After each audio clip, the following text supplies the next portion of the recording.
भारत के प्रधानमंत्री को यदि 15 अगस्त में अपने भाषण के दौरान ओबेसिटी पर चर्चा करनी पड़ जाए और देशवासियों को कहना पड़ जाए ईट राइट, तो ये एक गंभीर मुद्दा है। भारत देश में मेल न्यूट्रिशन तो बहुत सुनते आ रहे थे, लेकिन अब ओबेसिटी भी एक बहुत बड़ी चिंता का विषय बन चुका है। इसका मतलब ये नहीं कि न्यूट्रिशन पर हमने अपनी लड़ाई जीत ली होगी, बिल्कुल नहीं। 127 देशों में से हम 105वें रैंक में हैं जब न्यूट्रिशन की बात की जाए तो। चलिए डेटा को छोड़ देते हैं, अपने इर्द गिर्द देखते हैं। हमारे समाज में, हमारे परिवार में, हमारे पड़ोस में, हमारी बिल्डिंग में, हमारी लिफ्ट में बच्चे क्या खा रहे हैं, माँ बाप उन्हें क्या खिला रहे हैं। मैं शहरों की बात कर रही हूं, जहां हम अपनी सब्जी तो नहीं उगा सकते, लेकिन कन्वीनियंस फूड हम बहुत खरीद सकते हैं थ्रो अवे प्राइसेस में। पूरी की पूरी फूड इंडस्ट्री लगी है हमारी फूड प्लेट को हाईजैक करने में। ज्यादा नमक, ज्यादा चीनी, आर्टिफिशियल फ्लेवर्स, कलर्स, इन सबको डालकर कुछ मजेदार सी चीजें पैकेट में बंद करके दी जाती हैं जो सुपरमार्केट के शेल्फ में रखी होती हैं। हमारे बच्चे उनको टीवी पे देखते हैं, अपने साथ के बच्चे को उन्हें खाता देखते हैं। उनके मन में भी एक उत्सुकता होती है कि हम इसको क्यों ना खाएं, और माँ बाप भी लाड़ में उसको खरीद के दे देते हैं। इसके साथ ही साथ शहरों के जो इंफ्रास्ट्रक्चर की प्रॉब्लम है, जब तक हम कॉन्शियसली नहीं चाहेंगे, हम फिजिकल एक्टिविटी नहीं करते हैं। पैदल चलना अब रिवाज नहीं है, सबके पास गाड़ी है, मोटरसाइकिल्स हैं, कोई पैदल नहीं चलता, और चलना भी चाहे तो सड़क में जगह नहीं। तो अब पैदल चलना अनसेफ है, वो हटाइए।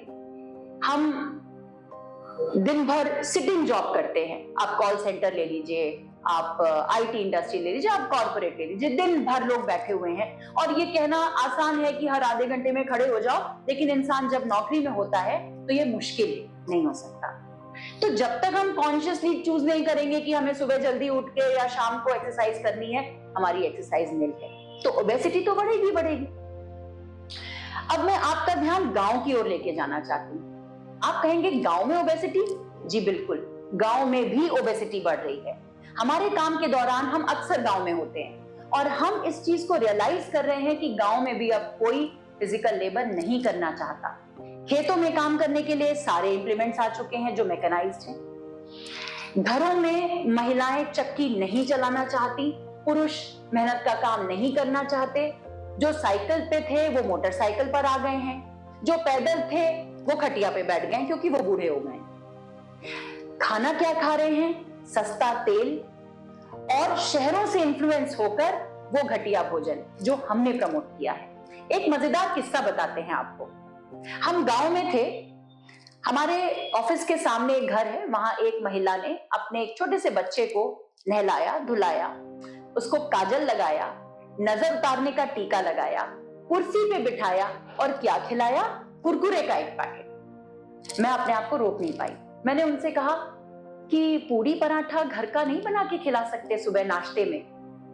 तो उन्होंने कहा शहर का बच्चा है ना, ये सब पसंद नहीं करता, ये यही खाता है।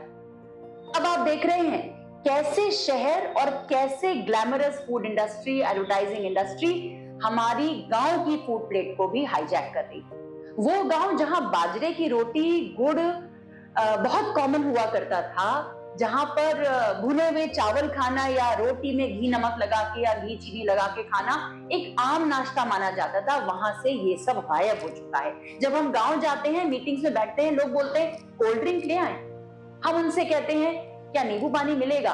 तो उनका जो एक्सप्रेशन होता है ना, वो एक अजीब तरीके का होता है कि ये कहां से आए हैं लोग। इतना बदल गया है हमारा फूड स्केप। इसलिए जब प्रधानमंत्री कहते हैं कि ओबेसिटी बढ़ रही है, या हम पढ़ते हैं कि मेल न्यूट्रिशन बरकरार है, तो ये चौंकाने वाली बात नहीं है। गांव में सब्जी उगाने की परंपरा भी खत्म हो गई।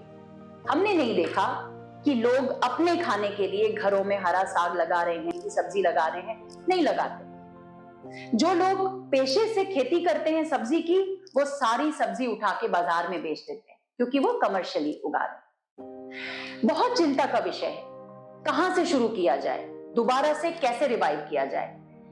मुझे लगता है पिछली 2 पीढ़ियों ने चीजों को बहुत छोड़ दिया।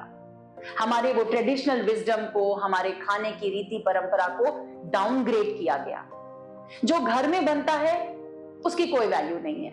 अरे ये क्या ले आए, जो बाजार से आया सारी ममता उसमें दिखाई देती है। वो है ना कि कुछ मीठा हो जाए तो घर का लड्डू नहीं, बाजार की चॉकलेट। झटपट खाना हो जाए तो रोटी नहीं, घी रोटी नमक नहीं, इंस्टेंट नूडल। कैसे हमने चीजों को बदल दिया। हम शरबत नहीं पीते, अब हम कोल्ड ड्रिंक पीते हैं। ये सब विचारणीय मुद्दे हैं, इन सब पे बात करनी जरूरी है।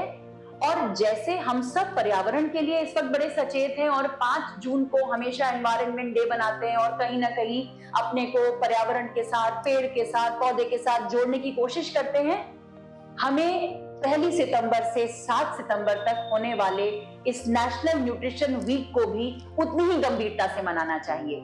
ये वीडियो इसी उपलक्ष्य पर बना रहे हैं, आपको ये कहने के लिए कि महीने के ये 7 दिन सितंबर के आप डेडिकेट कीजिए भोजन के ऊपर, न्यूट्रिशन के ऊपर। देखिए आपके किचन में कितनी डाइवर्सिटी है, देखिए आपके देश में कितनी डाइवर्सिटी है, आपके कल्चर में कितनी डाइवर्सिटी है, खाने को लेकर, लोकल विजडम को लेकर, कब क्या कैसे खाना चाहिए और कितना खाना चाहिए और क्यों खाना चाहिए। ट्रेडिशनल फूड्स रीजन के साथ खाए जाते थे। मैं न्यूट्रिशियनिस्ट नहीं हूं प्रोफेशन से, तो मैं न्यूट्रिशन एस्पेक्ट में बहुत नहीं जाऊंगी। मैं प्रैक्टिशनर, इसलिए मैं प्रैक्टिस की बात करूंगी। आप अपने बॉडी टाइप के हिसाब से, अपनी जगह के हिसाब से एक न्यूट्रिशनिस्ट को कंसल्ट कीजिए। अपने खाने के बारे में थोड़ा गंभीरता से सोचिए, अपने बच्चों को सही खाने की राय दीजिए, उन प्रैक्टिसेस को इनकलकेट कीजिए।